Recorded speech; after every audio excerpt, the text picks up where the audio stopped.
This trip through Telehell is presented by The Skin Store. For over 20 years, The Skin Store has been the #1 destination for premium skincare, hair care, and beauty products. With over 8,000 different products from 300 different brands, The Skin Store has you covered for all your hair, cosmetics, supplements, and of course, skincare needs. Find your favorite brands like Elta MD, NuFace, Olaplex, and more, all in one place with gifts with every purchase. Right now, The Skin Store is offering our listeners 20% off your next purchase by using the code POD.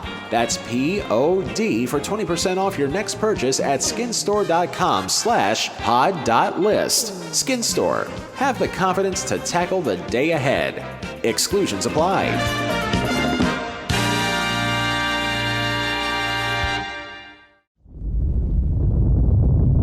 Abandon all remote controls, ye who enter here. It's time to unlock the gates to Telehell. Well. You again. Alan Carr, a guy I've known for a couple of years, is here. How you doing? Hello. Hello. Hello. Would you give us a 1-minute summary of your career? Manage people's careers, help like them. Who? Anne Margaret, Marvin Hamlish, Nancy Walker, Stockard Channing, and Peter Sellers. What about your movie producing? And now Robert Stigwood and I got involved with a picture called Survive about the Andes plane crash. Yeah. He was very helpful in giving me a start in a different area of the movies, and we did Grease together. And it's going to be a big hit. And it's if you listened to our 12th episode last year about what many consider to be the most infamous moment in Oscar history, then you should already know about the many highs and lows of one Mr. Alan Carr. The Snow White musical number at the 61st Annual Academy Awards being the lowest of lows. And if you haven't listened, I'm going to give you a few minutes to listen to that one, not just so you can be up to speed on everything, but also so we can avoid pointless exposition here in order to be caught up on today's subject. Go ahead. I'll wait. Just wait.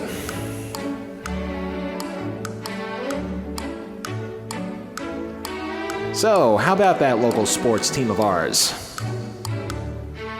I hear they're doing really good and/or blowing it. It's called being generic and vague, folks.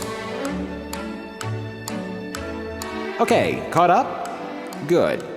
Because at the end of that episode, we sort of telegraphed that Snow White wasn't the only dumb thing to happen during the 1989 Oscar ceremony.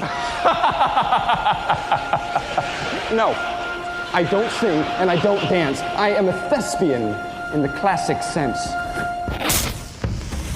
If Snow White was the hail of gunfire that riddled the soon-to-be corpse of the 1989 Oscars show, what we're about to discuss is the shot to the head that causes the corpse to hit the ground of Telehell.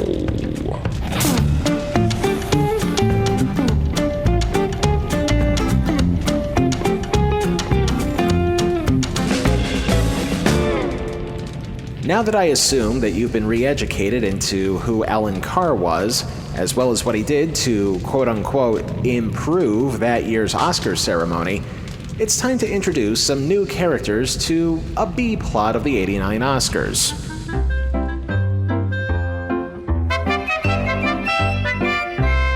Chief of which is legendary composer Marvin Hamlish, one of only 16 people to EGOT himself for all the major showbiz awards. This was a guy who either wrote or composed the music for just about every major movie and sometimes TV show that you could think of from the 1960s all the way to his passing in 2012. Everything from The Way We Were, to the theme to The Spy Who Loved Me, to even the theme song to ABC's Good Morning America in the 70s.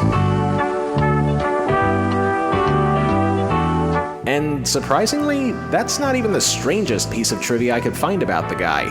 He also co-wrote this 1965 sleeper hit for the equally legendary Leslie Gore. Sunshine, lollipops, and rainbows, everything that's wonderful is what I feel when we're together. A song that I would legitimately not know about were it not for Chief Wiggum. But I digress. Anyway, because of all the accolades he received over the years, it felt like a natural choice for Hamlish to be selected by the Academy of Motion Picture Arts and Sciences to be the musical director for the 1989 ceremony. So, as much as we want to blame Alan Carr 100% for everything that happened that year, some of the blame has to be deferred to others, including Hamlish. He, along with Carr, co-lyricist Fred Ebb, and choreographer and future High School Musical puppet master Kenny Ortega, came up with an idea for a showpiece that would take place in the middle of the ceremony. Since the Snow White number featured stars of yesteryear, it only made sense for Carr to assemble almost 24 of some of the biggest rising stars of that era, and sing their hearts out not just to the ceremony's attendees, but possibly any future casting agents who would happen to be in the audience that night.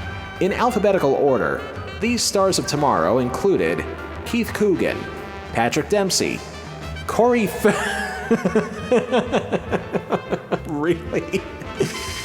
Okay, come on.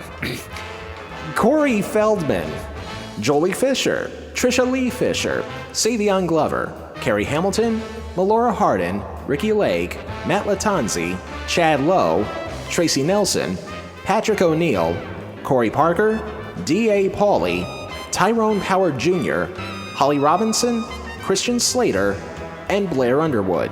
And for the record, you're probably thinking the same thing that we're all thinking right now. Who are half of these people? Well, before you get the answer to that question, we still need people to introduce the number, which officially has the title of I Wanna Be an Oscar Winner, even though the official YouTube video labels it as The Stars of Tomorrow. And since Carr was still on a kick about combining old stars and new, who better to introduce the act than a pair of comedy scions? Most notably, this guy,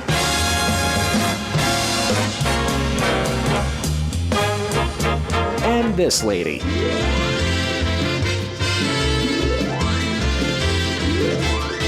Bob Hope and Lucille Ball would have the honor of introducing the piece. What's more, this would later turn out to be a poignant moment for Lucy fans the world over, as this would wind up being her final live TV performance before ultimately passing away roughly 1 month later, making it all the more awkward that one of her final acts as the Queen of Comedy is to introduce a piece that would earn laughs for all the wrong reasons. Reasons that we'll get to after the break.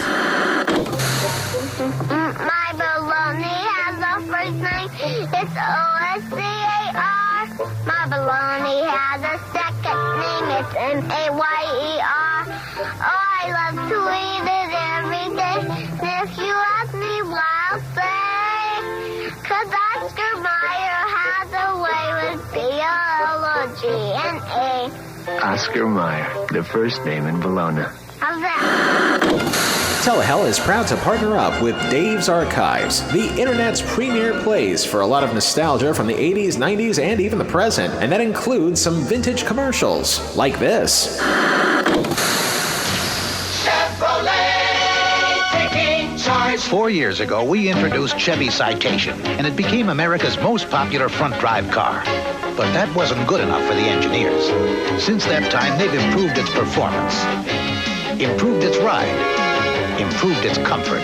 And after making so many engineering refinements, we made one more change. The name, announcing Chevy Citation 2. Chevrolet.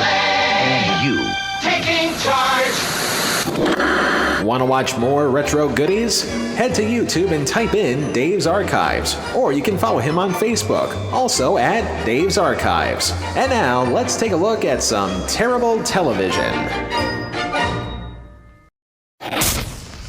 And so we return to March 29th, 1989. Eternal Flame by the Bangles was at the top of the music charts. Eric Idle was about to star in a sitcom where he played a ghost. And approximately 2 hours after Snow White made Hollywood go temporarily insane, a now calm studio audience is greeted by another Hollywood legend, who just happened to be a grumpy old man.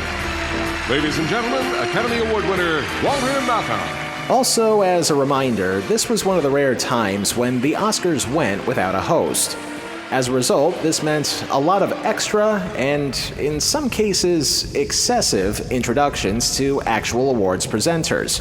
Kinda seems a little superfluous considering you already have the announcer from Wheel of Fortune introducing somebody, but we can blame that, among other things, on Alan Carr.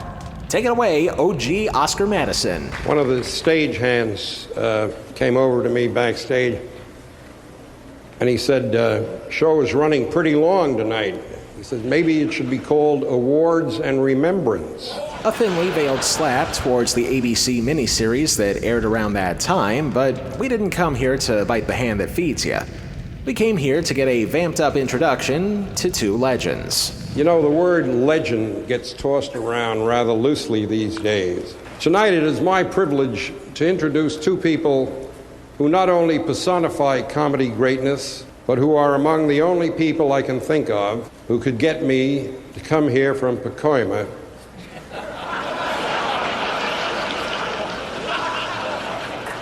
words with a C in it are funny.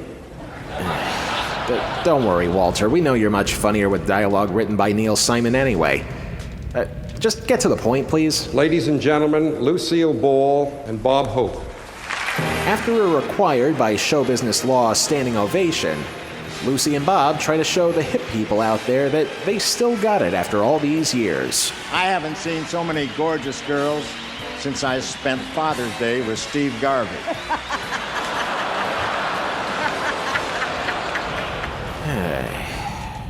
Really, Bob? You're gonna make me do research on top of other research? Okay, that's fine. I know this is gonna be a short episode anyway, so Wikipedia, do your thing. Let's see. Steve Garvey, former ball player for the Dodgers and the Padres. Messy divorce and custody hearing in 1989. Okay, thanks for that. Thankfully, Lucy pulls us back from the brink of obscure references. It really is wonderful to be here, and a particular thrill, especially with you, Bob. It's a very secure feeling being up here with a man who has been on the Oscar show 26 times. That's true, yeah. And never won. You had to mention it, huh? Well... Hey, don't blame us, Bob. Aren't you the one that kept on making this joke every time you hosted? Welcome to the Academy Awards, or as it's known at my house, Passover. Fortunately, the king of self-deprecation knows how to handle it. What are you gonna do with Not that I haven't begged, I'll tell you that. I've been on my knees more often than Billy Swaggart. Anyway... And I'll even forgive Hope for the fact that he actually combined the name of two famous preachers because... let's face it, he was pushing 90 years old by this time in his life. Regardless, let's get to the reason why we're here in the first place. Here we are with 19 triple threaders. Make a note of their names now. You're going to be hearing a lot from these kids. Ladies and gentlemen, the Oscar winners of tomorrow, in a number especially written for this year's show by Marvin Hamlish and Fred Ebb, and choreographed by Kenny Ortega. So now that we've got our old-school Borscht Belt comedy out of the way, we get to the meat of the matter. The piece begins with young Blair Underwood and a pre-Rodney Peete, Holly Robinson, belting out the opening notes. And, to their credit, they carry themselves pretty well here. Someday I'll be the one, and I'll grab him with tears in my eyes. We're then shown the rest of the young bloods, many of whom we see before ample amounts of plastic surgery, by the way, with future star of Baby Bob, Jolie Fisher, leading things off. Don't tell me how to dress. I'll know the way. Don't tell me about my speech. I'll know just what to say. And then comes the crazy part. Thank you. Thank you. Thank you. Gee, but it's great to be an Oscar winner. A super duper Oscar winner. I am most humbly... The best way I could describe these next few minutes is if a high school tried to put on its own Academy Awards, which stands to reason because, as a reminder, the guy who directed all the High School Musical movies gets a chunk of the blame for this number. I'm also getting some serious Vanessa Bayer vibes from this. Seeing the young starlets perform the way they're doing so kind of reminds me of her child actor character from SNL. What a thrill it is to be here. Muse, talking about news. Hey, Michael Che, did you hear today? That's all in the news. Nevertheless, we push forward with the piece, and with it, some of the individual achievements. Some good, others a little too over the top. Now watch the agents treating me right. Anyway, on to actual talent, as the stage is now taken over by a pre-McDreamy, pre-nose job Patrick Dempsey, who at this point in his career already made a name for himself in various teen movies of the 80s, but now he's out in front of a mature audience. How does that work out? So I trained and I studied and I went to those who teach movement and posture and language and speech. Twang, twang, fly high. Oh, I've been hit in the eye. And to think, he left Grey's Anatomy to do commercials for Poland Spring. Allegedly. From there, we get some minor technical difficulties in the sound department. I was lovely in Ibsen and perfect in Chekhov. Speak up! We can't hear ya! And I did all my Jane Fonda exercises in case. Praise the Lord.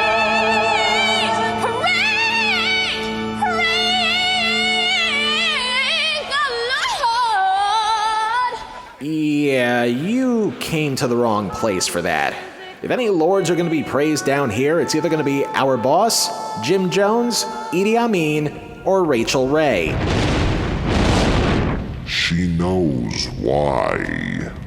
We're then joined by Rob Lowe's brother Chad, who I'm guessing is there either as Rob's +1 for the evening, or to help deflect the hate that the elder Rob just got for participating in the Snow White number hours earlier. No, I don't sing and I don't dance. I am a thespian in the classic sense. Don't talk to me about paying dues. I waited tables in Manhattan for 10 years and some of the finest restaurants in West Hollywood. I have studied extensively. I studied with Stella. I studied with Strasberg. I study Stanislavski. I am a serious actor. I was on Dynasty! Well, if you ever wondered why Rob Lowe's career is practically bulletproof, I guess we can call Chad Lowe his Kevlar vest. After witnessing more ham than you can find at an average deli, young McDreamy returns and tries to make up for that last bit of pantomime. And truth be told, he's actually not that bad of a hoofer. A kind of hoofing that would not be possible without new Poland Spring origin. That's not a commercial, by the way, I'm just stating facts. Speaking of dancing, it's time for the widest edition of Soul Train you've ever seen! Complete with... oh boy. Corey Feldman putting on some of the Michael Jackson moves that made him air quotes famous.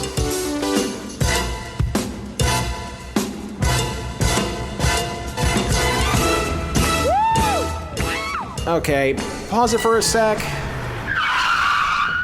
I know picking on Corey Feldman seems like super incredible low-hanging fruit, and normally that would be the case. However, given the benefit of overwhelming doubt, even Feldman himself has expressed his fair share of regrets in doing the piece, as evident by this interview that he gave People magazine a few years ago. Like, I remember seeing the faces of the people that I kind of already knew, and kind of getting that swallow in my stomach when I first went out, like, oh God, they're all here. And they're all watching, and I can't mess up. The dancing was good, but the singing was left a bit to be desired. So hopefully I get another opportunity to do something the right way at the Academy Awards, where I can actually have control of the situation and make it good. And not for nothing, but I think this finally explains the Josh Fenderman sketch from Mr. Show with Bob and David, which I recommend you watch once we're done here. Let's move on. Say what?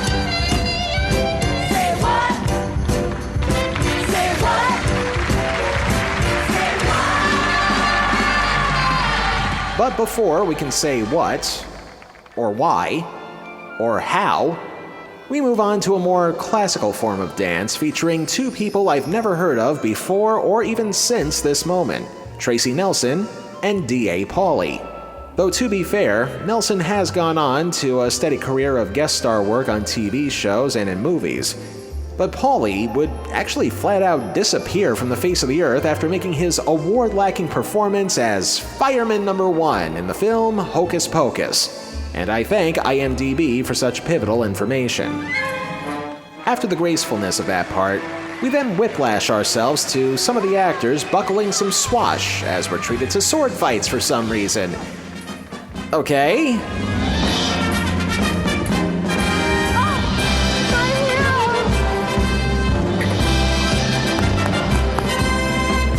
And as we wonder which alternate reality Christian Slater can sword fight while Ricky Lake is his damsel in distress, it's just about time for another palate cleanser. And just as McDreamy did before, another hoofer does the job. Take it away, Savion Glover.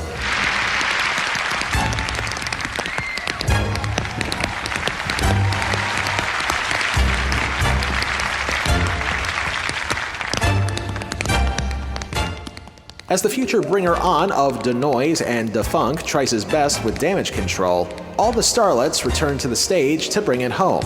Whether that home be condemned, nursing, or psychiatric is anybody's guess. And the Oscar goes to...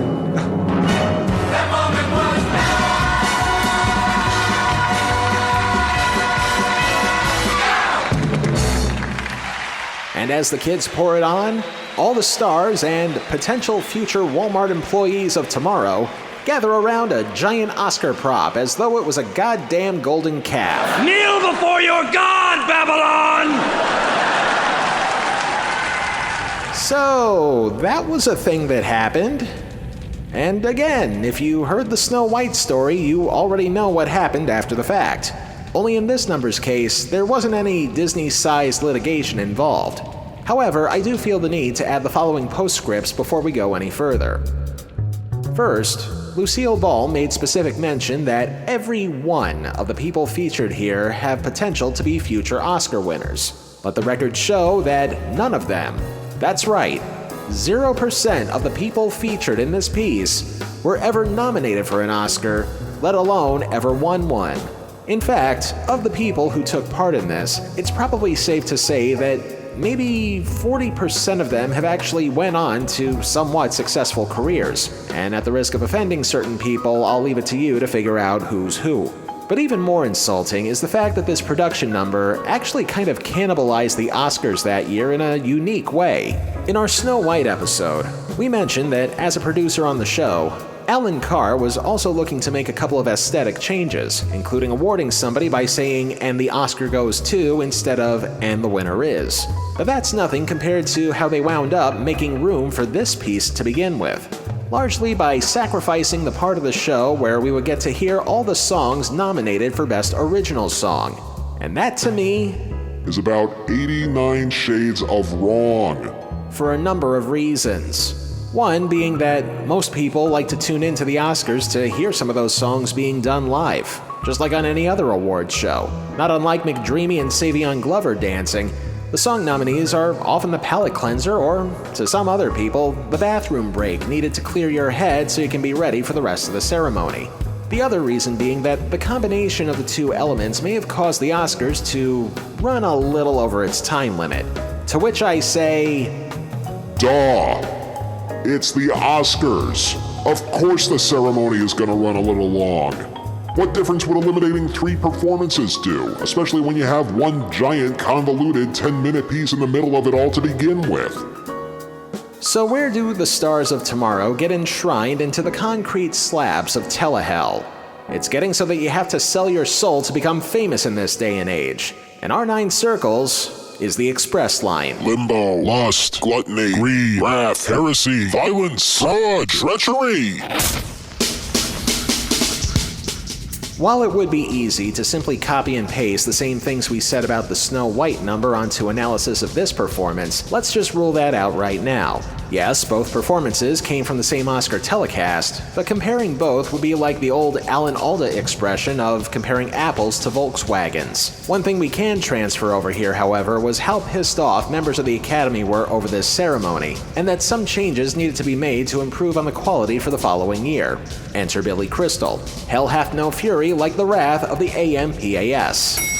As for the actual performance, this was kind of in a class by itself. A class that easily flunked because of the good intentions that fell flat on its face, particularly Lucille Ball's notion that any of the participants would ever become Oscar winners, a prophecy that has yet to be fulfilled.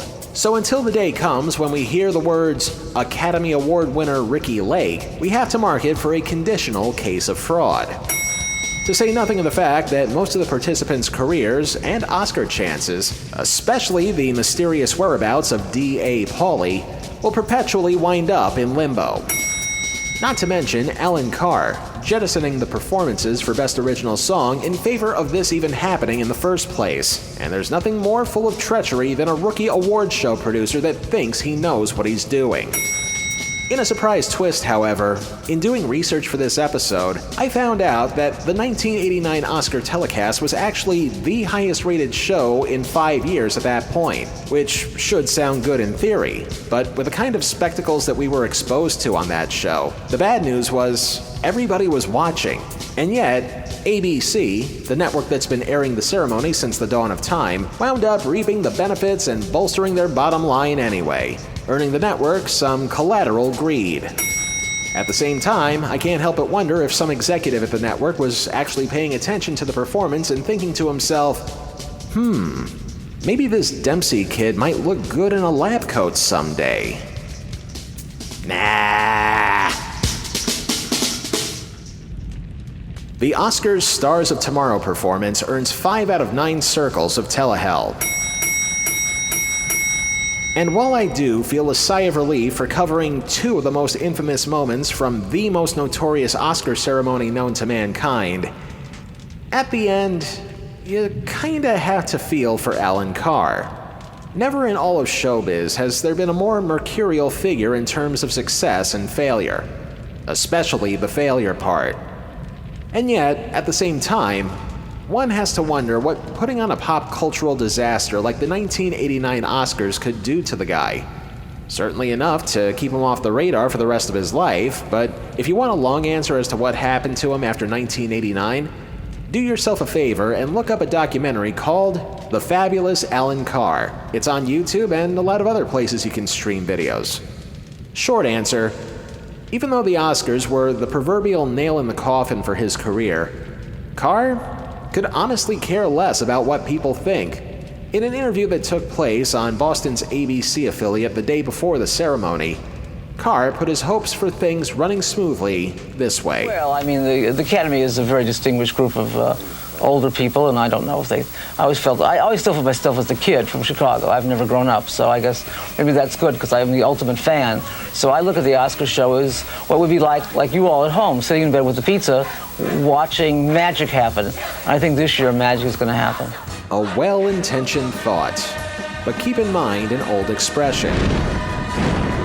The road to hell is paved with good intentions, and the 1989 Oscars remain living proof of that.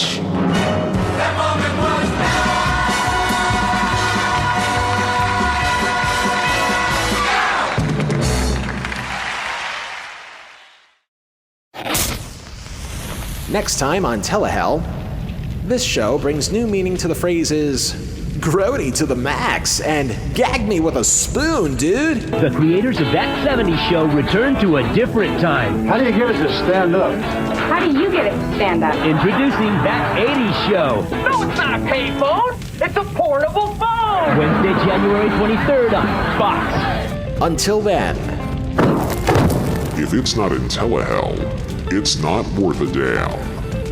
Telehell was written, produced, edited, and narrated by me, Justin Hart.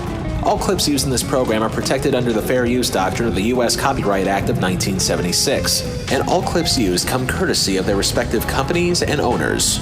Some of the music used in this program comes courtesy of YouTube and their audio library service. Telehell is a production of Horton Road and is distributed by Libsyn. Now that everybody is getting mysterious chemicals injected into their arms, that can only mean one thing. It's almost safe to socialize with people again. So why not get a head start on that and follow us on our social feeds? Twitter and Facebook, both at Telehell Podcast.